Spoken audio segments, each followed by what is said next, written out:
creating this video to show you the exact 5 reasons why players at the 4.0 level struggle to make it to 4.5 and even 5.0. It often comes down to a few minor tweaks to your game that will have a big difference. The issue is the players at the 4.0 level are never exposed to what those differences are, so they don't know. I'm going to clear your brain. Number 1 is decision making.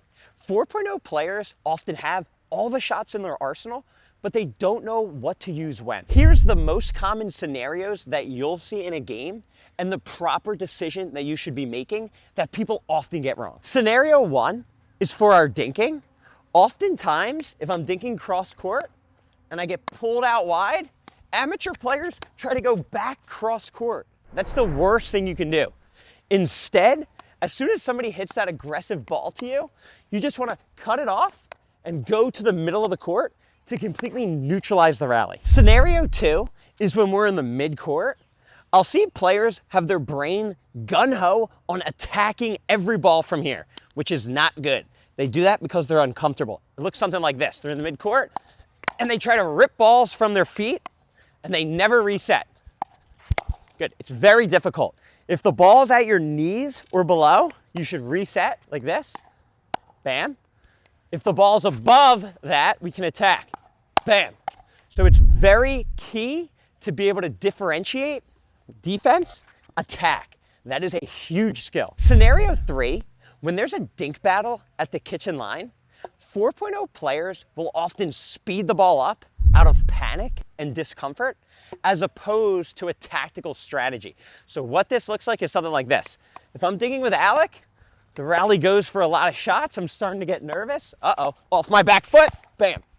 That is so common.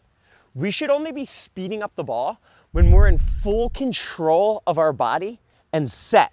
So now when we speed it up, we can follow up the next shot. Tip number 2 is a skill set that gets overlooked at every single level except for the pros. The pros focus on this, everybody else disregards it. And what it is it's the focus of applying pressure to your opponent getting to the kitchen line. When Alec tries to get in, I'm gonna do everything in my power to keep him back. Amateur players often get to the kitchen line easily. There's not much pressure from this player. The main mistake players make with this is they use their wrist to try to keep back the opponent. The issue is our wrist is this small little muscle. We can't generate any power, so it's very hard to keep him back. This is often what it looks like. I call it like a baby flick. Look, he's able to get all these balls. I'm only using my wrist. It's horrible. So I'm gonna show you a different form, which is key. The new shot that I wanna have you implement looks something like this. So what we're gonna do is we're gonna close off our paddle face by simply going like this, and we're gonna swing from low to high on the same side of our body using our shoulder. This is gonna create a ton of topspin. So check this out. Look how much harder that is immediately. Let's go again. Same ball, same height. Good. Bam.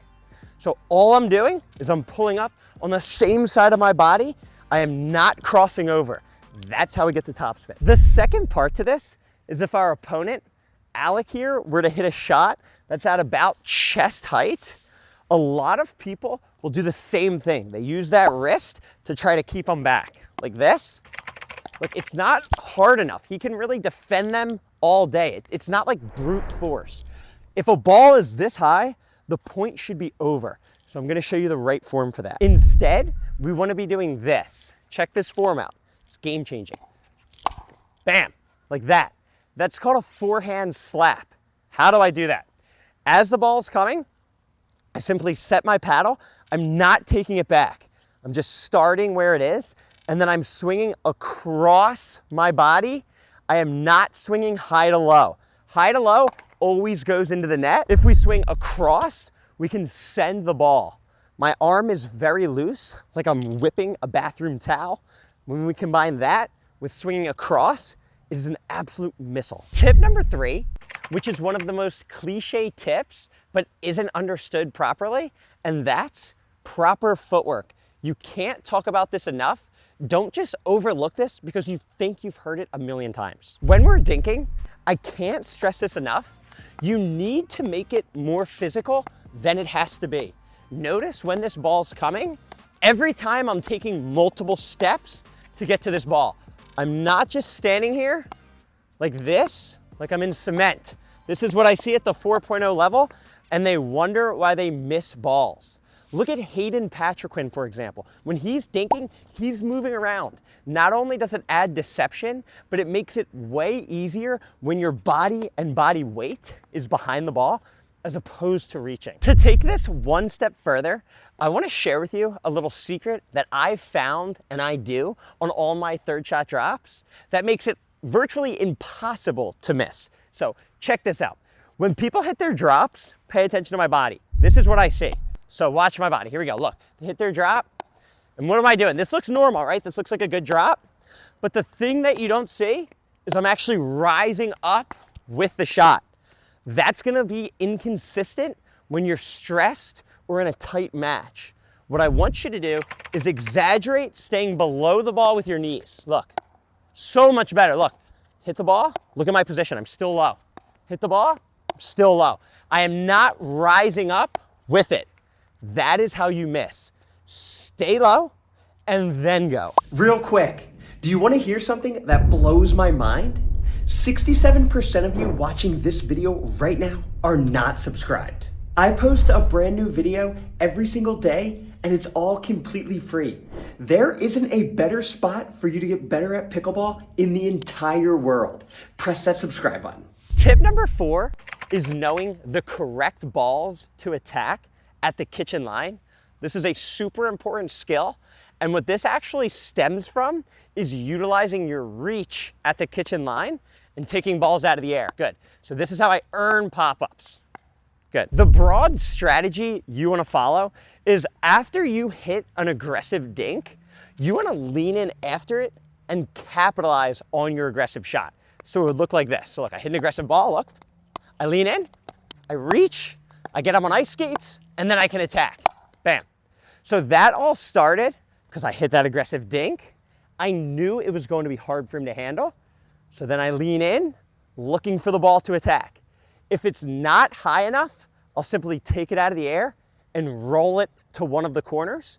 So then he's on ice skates until I earn that pop-up. And the reason is, when we attack balls out of the air, it's much easier to generate speed and to keep the ball in the court. And it's pretty deceptive. If we're out here, if I bump a ball for a dink, or if I flick a ball, it's really hard to tell which one's coming. Off the bounce, pretty much almost everybody has a tell, meaning they take a big backswing, or they change their form, or they do something different that gives it away. So out of the air allows us to catch our opponent off guard. Lastly, the key to attacking balls out of the air is also having that reach bump that looks like this. So check this out. I want to show you the form to how I hit this shot because it's super versatile and deceptive. See, I can just pop it out of nowhere. So what we want to do is when we lean into the kitchen, I have a very limp wrist like this, but then I keep it tight. So it's limp here, but it's still tight. It's not flopping around. And when the ball comes, I'm using my shoulder to bump the ball. Now notice I'm using all backhands here. I'm not with a forehand at all. And the reason is, if I'm with a forehand and it's to the center of my body, I can't do anything here and I can't do anything here. So I shouldn't prioritize the forehand for one little side. I like to have the backhand because we can get everywhere. Tip number 5 is we need to be able to capitalize and apply pressure to the opponents when we have a good drop. So if Alec hits a really good third shot drop and I just stand back here and watch it, the opponent feels no pressure.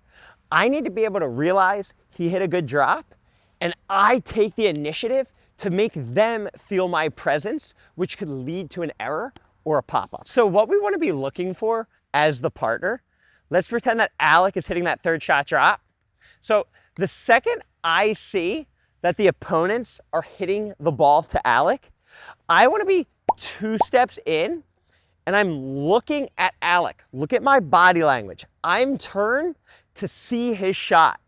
If I see that he hits a third shot drop, I'm here gauging the ball off of his paddle. So if he hits a drop, look, I'm looking.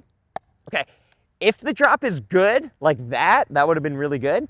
The second I see that, I'm immediately going to the line and putting on that pressure, okay? On the flip side, if I'm 2 steps in and I'm looking at him and he hits that, oh God, drop, where the ball's really high, I'm now able to come back on defense and to prepare to defend the point. The mistake that everybody struggles with is this is what usually happens. Alec hits his drop, look at me.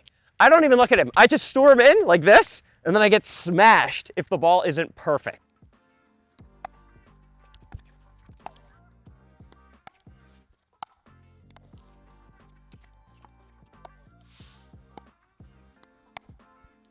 Ow! Completely understanding this topic is so important because you're creating off-ball pressure.